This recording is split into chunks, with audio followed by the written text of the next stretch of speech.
Bonjour à tous, bonjour à toutes. Vidéo débrief du match d'hier soir entre Lille et Toulouse et qui s'est terminé sur le score de 2 buts à 1 en faveur de nos Dogs. Les buteurs de ce match, Jonathan David en tout début de match, Adam Ounas en début de seconde période et pour les Toulousains, Chaibi. Ce que je retiens de ce match, l'essentiel, 3 points. Un bon match de la part de toute l'équipe, même si l'équipe a eu quelques difficultés dans la construction du jeu, dans la maîtrise du ballon. Toulouse a fait un bon match, n'est pas venu forcément pour défendre devant son but à 11 derrière. Et c'est plutôt à saluer de la part d'un promu qui a cherché à produire du jeu. Il a attaqué, il a vendu crânement sa chance. Ça a été récompensé en début de seconde période où Lille ne menait que 1-0. Ça les a relancés, mais heureusement et grâce à Benjamin André et Adam Ounas, leurs velléités offensives ont été un petit peu estompées et ça nous a permis aussi de reprendre confiance, marqué grâce à Adam Ounas qui a marqué un joli but et qui a permis nous de reprendre l'avantage et de maîtriser globalement le reste du match et la fin de ce match. Concernant nos joueurs, je vais faire une revue d'effectifs. Lucas Chevalier, un bon match de sa part, un jeu au pied intéressant et je retrouve des similitudes dans le jeu au pied avec Mike Maignan qui a été son mentor et qui a beaucoup appris avec lui. Et moi ça m'a sauté aux yeux, vraiment je retrouve de par le jeu au pied. Au-delà de ça, le peu d'interventions qu'il a eu à négocier, il les a bien gérées. En première mi-temps, sur la frappe du latéral droit toulousain à son premier poteau, où il a l'occasion de bien se coucher. Au niveau de ses sorties aériennes, il a été prompt, il a été dominant dans le secteur aérien. Et c'est une bonne chose. Il y a quand même une réelle différence, je trouve, entre ce que Chevalier fait sur ses 2 premiers matchs et sur les matchs précédents avec Leonardo Jardim, j'en dirai pas plus là-dessus. Concernant Bafodé Diakité, un petit peu inhibé je trouve, peut-être le fait de retrouver ses anciens coéquipiers à Toulouse. Je l'ai trouvé un peu moins intéressant offensivement, un peu plus... Il s'est fait prendre dans son dos par moment quelquefois. Bon, c'est pas grave là-dessus, un moins bon match de sa part, mais de bons matchs dans l'ensemble de la part de Diakité sur ce début de saison. Et il prend la place en tant que latéral droit, je trouve, dans le 11 de départ. Concernant José Fonte, match correct de la part du capitaine, malheureusement impliqué sur le but toulousain où le ballon rebondit sur son dos. Et le fait qu'il soit à terre, il dégage un petit peu comme il peut. Et malheureusement, ça revient dans un des pieds toulousains. Et après, il y a le but marqué, malheureusement. C'est tout, bon, c'est comme ça. Je trouve qu'il a été beaucoup challengé dans le domaine physique de la part des Toulousains, que ce soit en première mi-temps et en deuxième mi-temps, je le trouve plus que d'habitude pour ma part. La surprise ça a été du côté de Lenny Yoro. Je m'attendais à ce que ça soit Alexandro qui soit titulaire et finalement le jeune Lenny titulaire à 16 ans pour sa première en Ligue 1 titulaire à Pierre-Mauroy. Honnêtement, pas inhibé, pas stressé, je l'ai trouvé plutôt intéressant dans le duel aussi. Bon, malheureusement, il est aussi au départ de l'action toulousaine. Mais au-delà de ça, on va retenir dans sa globalité le bon match qu'il fait. Le fait d'avoir géré une place de titulaire en Ligue 1 à 16 ans. Clairement, c'est bien pour lui, c'est intéressant pour la suite.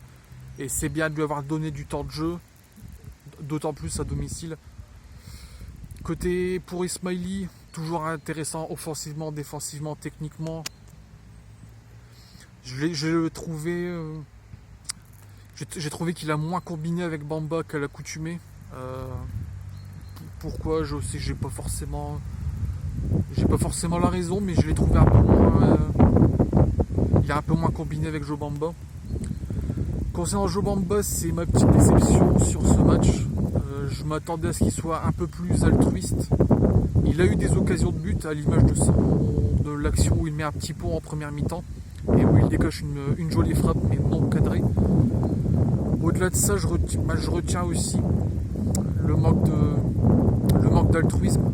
Une action, j'ai une action en tête en début de deuxième période où il peut servir Angel Gomez entre les 5,50 toulousains et le point de pénalty où il peut largement le servir.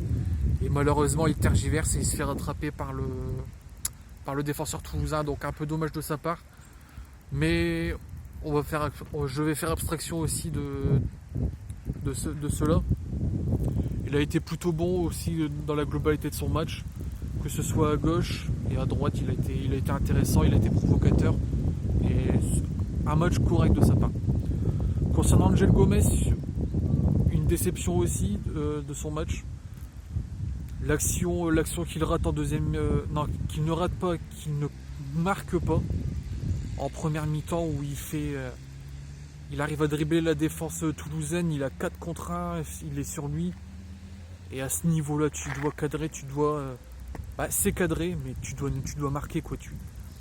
Le plat du pied dans le petit filet, tu dois marquer quoi. C'est pas possible. On s'est trop fait avoir offensivement avec un manque de réalisme ces dernières semaines. Et tu as une balle de 2-0 en ta faveur et tu dois marquer à ce niveau-là. Pour moi, c'est pas possible, quoi. C'est même pas envisageable. C'est pas grave. Adamounas, c'est un bon match récompensé par son but. Un joli but sans contrôle. Je mettrai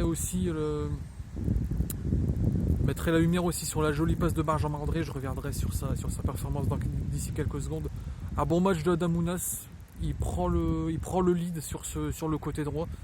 Et je pense bon courage à ses concurrents, à savoir éventuellement Zegrova ou même éventuellement Timothy Weah à l'occasion. Concernant le double pivot, j'ai bien aimé j'ai beaucoup aimé André Gomez. Je l'ai trouvé vraiment très intéressant dans ce rôle de double 6 avec Benjamin André.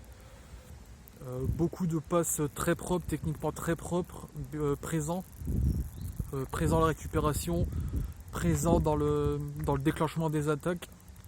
Et je l'ai beaucoup aimé à ce poste. Un peu plus en difficulté en deuxième mi-temps dans un rôle un peu plus haut en tant que numéro 10 en soutien de l'attaquant, où ça se voit que c'est pas son poste. Je le trouve un peu lent, je trouve, pour avoir ce poste de numéro 10. Et en tant que numéro 6, numéro 8, il fait très très bien le boulot. Concernant Benjamin André, dans la lignée de ses matchs précédents, toujours bon. À la récupération, ça ratisse, ça tacle, ça hargue. Franchement, c'est la valeur sûre du milieu, c'est le titulaire indiscutable, il n'y a pas d'autre mot. Et une jolie passe de sa part aussi. Il y a, je pense, un petit regret vis-à-vis de sa carrière, je trouve, c'est qu'il n'a pas eu l'occasion de démontrer ses qualités en équipe de France. Peut-être une marche un peu trop de sa part, mais il aurait peut-être mérité d'être vu au moins une fois, je pense, en équipe de France. Concernant Jonathan David, un bon match de sa part, efficace devant le but, et ça c'est à signaler, une occasion, un but. Et ça a bien lancé le match, ça a bien lancé son match et le match de l'équipe. Et ça récompense sa volonté, le fait de toujours se battre, être toujours intéressant, toujours proposer, toujours du bon Jonathan David. Et ça fait plaisir à voir. Prochain match, ça sera après la trêve internationale, ça sera face à Lorient, ça sera face à un adversaire coriace et qui est la très très bonne surprise en ce début de saison. Et je m'attends à un match très offensif, très intéressant où ça va attaquer vraiment, je pense, de part et d'autre des deux surfaces. Et ça va être un match très plaisant à voir et j'ai hâte de voir ce match. C'est tout pour moi pour ce débrief de match. Si vous avez apprécié la vidéo, un petit like, un petit partage et pourquoi pas un abonnement. Je vais faire un autre format de vidéo prochainement. Attendez-vous à voir un nouveau type de vidéos du coup, dans les prochains jours. Voilà, c'est tout pour moi. Profitez bien du dimanche, profitez bien du week-end. Et puis nous on se donne rendez-vous d'ici la semaine prochaine. J'en dis pas plus. Sur ce, bon dimanche et allez le love.